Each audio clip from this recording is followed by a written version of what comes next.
What is up, YouTube? It is your boy, e-commerce Kyle, if anyone even calls me that. I don't even call myself that, but been doing e-commerce for the last 7 years, and I've made a lot of money, particularly in the dropshipping space, but I've also helped a lot of inventory-based brands make a ton of money, and I've had a few of my own inventory-based brands as well. And today, I'm going to be talking about a business model within the business model that we know and love of e-commerce called MRR, or monthly recurring revenue. And I'm going to specifically talk about the lucrativeness of physical product and digital product subscriptions if they are done responsibly, legally, ethically, in a way that serves the customer and there's a proper exchange of value for what it is that they're buying. Now, I'm not going to be the ethics police here, but there's a lot of really bad apples in the space that do illegitimate physical product or digital product subscriptions, and I'm not advocating that at all in any way, but I will showcase one of the largest e-commerce companies on the planet right now that is at almost $1 billion annual run rate. And they do it not because they have a great product, not because they have great customer support, not because they have the best creatives or the best ads, but because they have a model that is built to succeed and that actually exchanges tangible value to the customer in exchange for a subscription. Okay.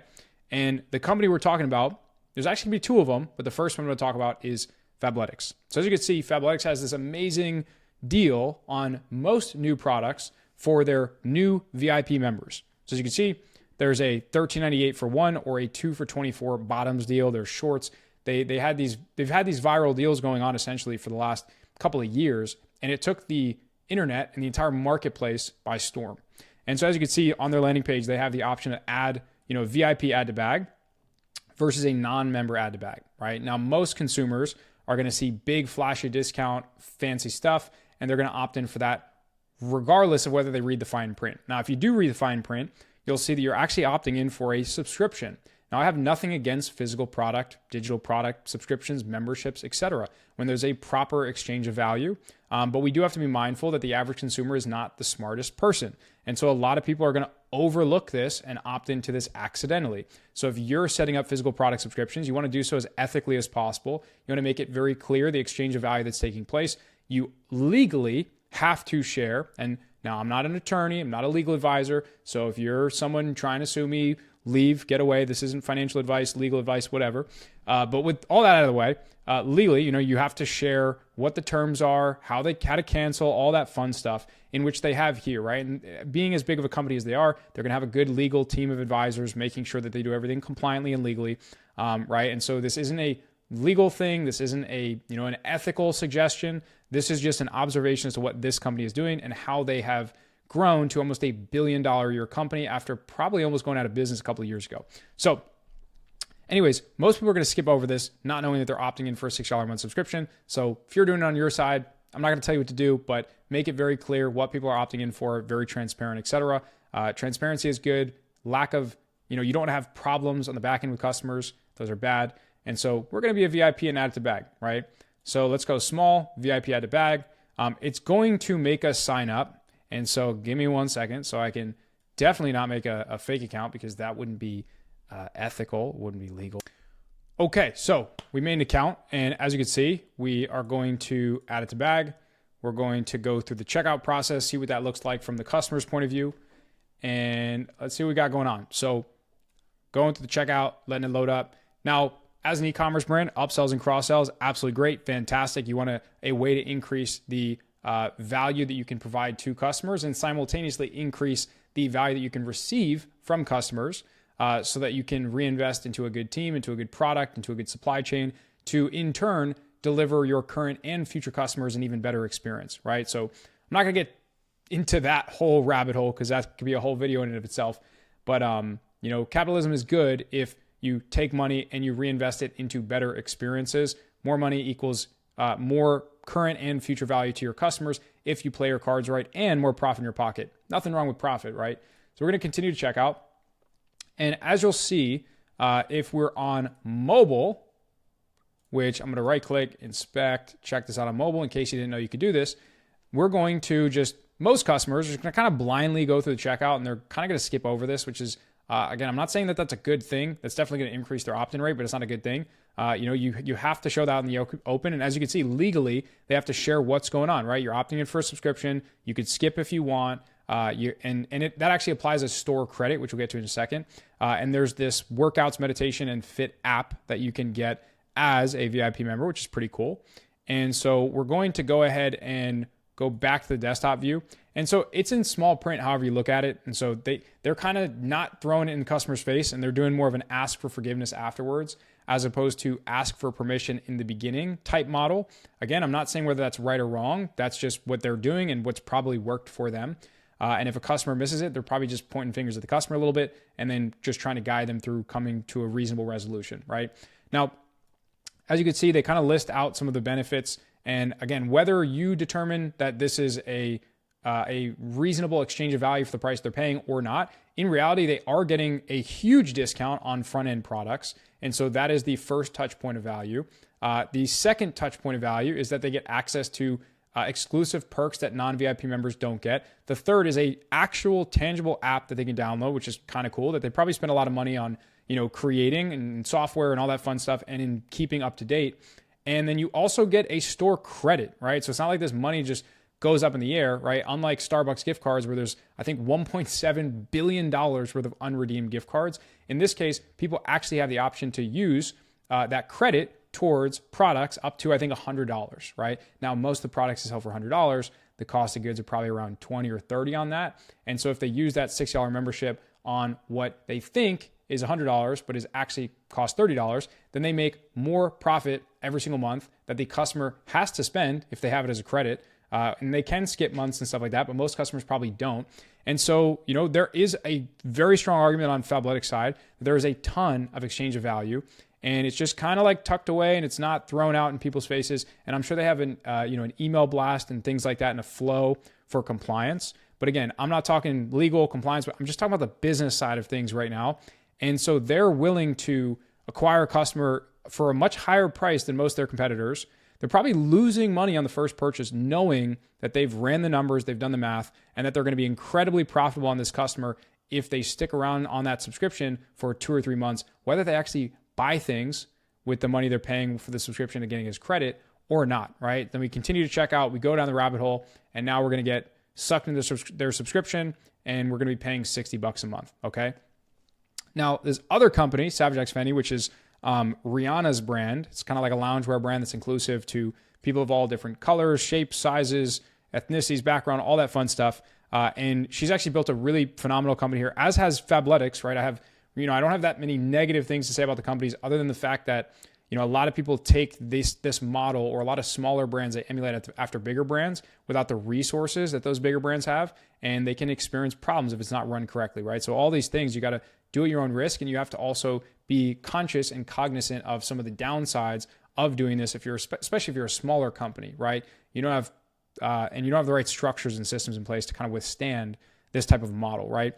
Now with Savage X Fenty, they have as you can see, they have a bunch of different products, but it's the same kind of like VIP offer. And coincidentally, it's also $59.95 a month. They have the skipping offer. You get the member credits for future products that you can buy. So if you actually do want to buy products like these, it's actually a sweet deal for a customer. It's if you don't, and you're not sure that you're voluntarily opting in for this, then you're not, you might feel like you're getting screwed over and you're not actually getting tangible value for what you're paying for, right? So as the business owner, you want to be very clear on the terms and clear on the things they're getting and outline that in as best of a way as possible, right?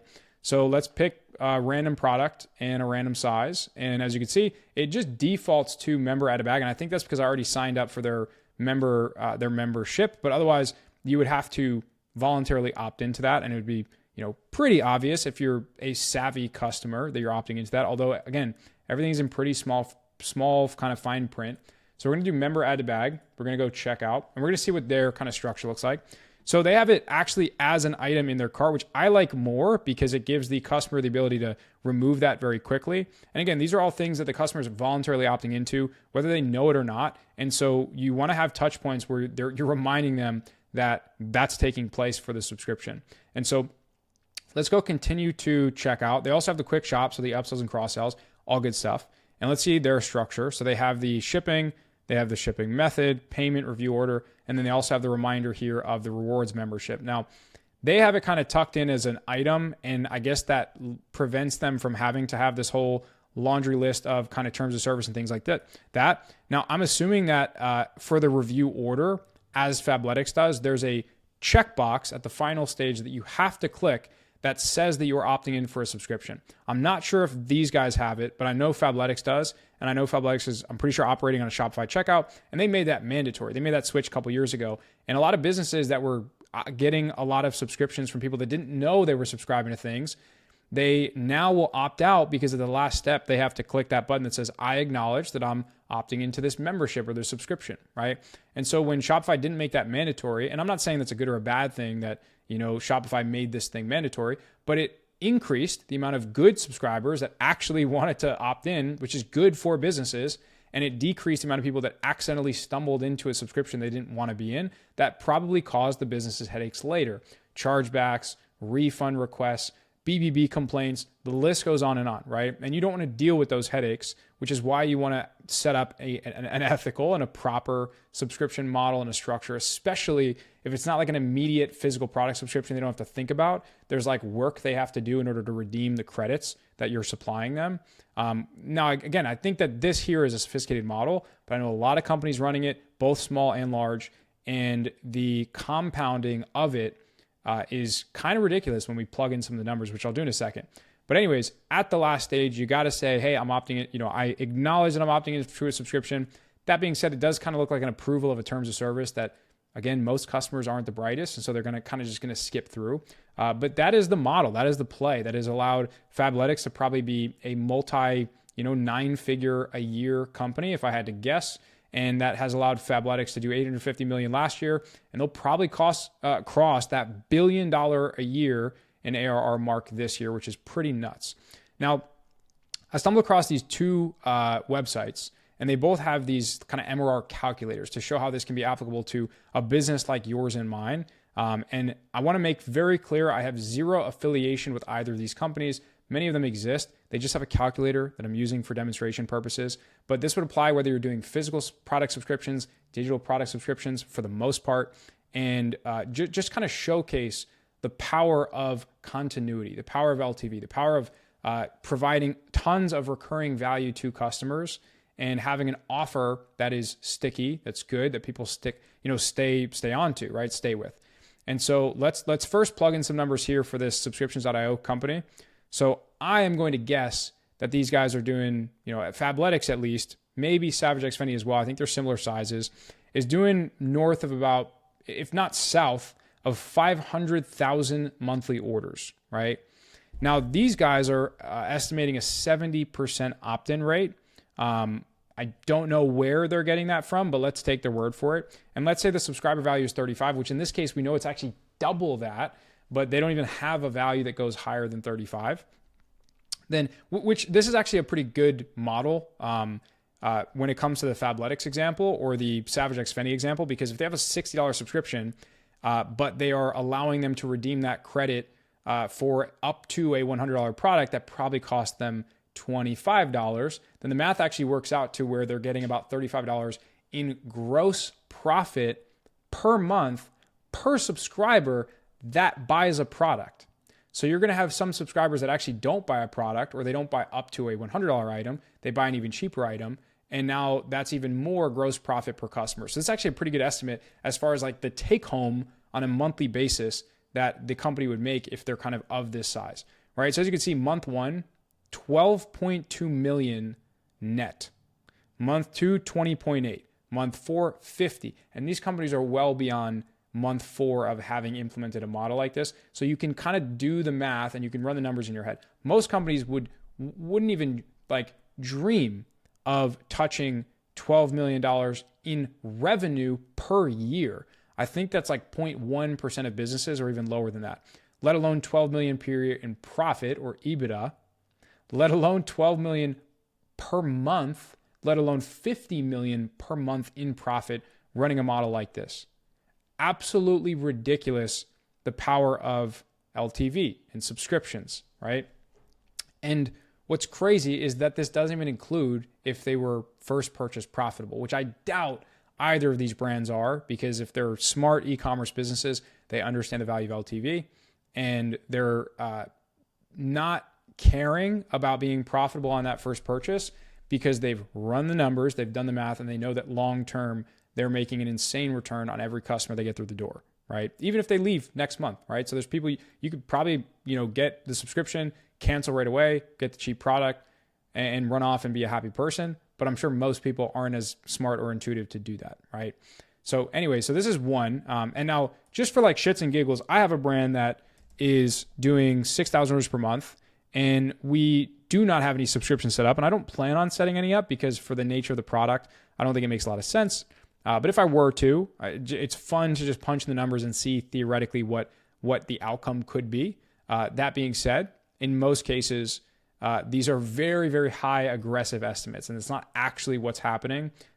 You always want to, you never want to get your hopes up when it comes to subscriptions because it's not always made out to what it, it's not made out to what it seems to be made out for, right? So anyways, let's say that we're doing the maximum subscriber value of 35. Again, this would assume that this is revenue per customer, not necessarily gross profit, like the example of Fabletics. Then assuming that this is somehow all profit and we're just doing a digital membership and we're giving them access to purchasing products, let's say at cost, so a big discount, as opposed to giving credit, then this is kind of what that would look like for one of the brands that I'm currently running, right? So that would be 150,000 net income month one, 250 month two, 393 month three, 595 month four, which is pretty nuts for just plugging in this model on the back end and getting this type of an outcome.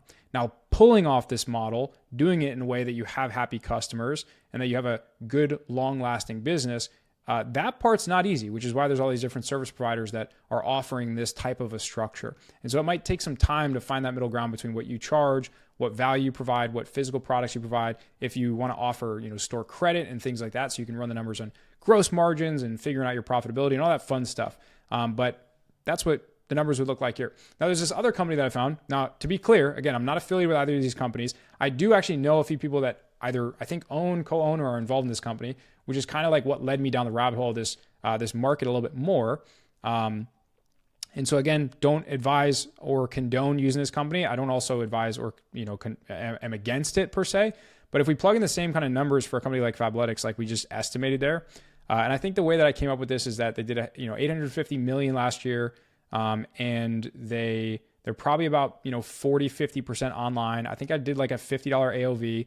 And that's how I ended up getting 500,000 orders per month. Realistically, they're probably doing more than that, but I'm just, this is going to be an average ballpark rate. I might look like an idiot after this, but don't come at me. This is just, my opinion. And so 500,000 customer per month, 50 average order value, 5% profit margins, because they're probably operating at negative margins, but that's still okay when you see the numbers that they make. $30 monthly subscription. Again, that's the gross profit that they're going to be making per customer. They're actually charging a much greater subscription. And as you can see, what would normally be a $15 million a year EBITDA company, which is fantastic, but for $1 billion in revenue, it's not that great. They actually become a $192 million profitable business year one. And this is not their first year of doing this.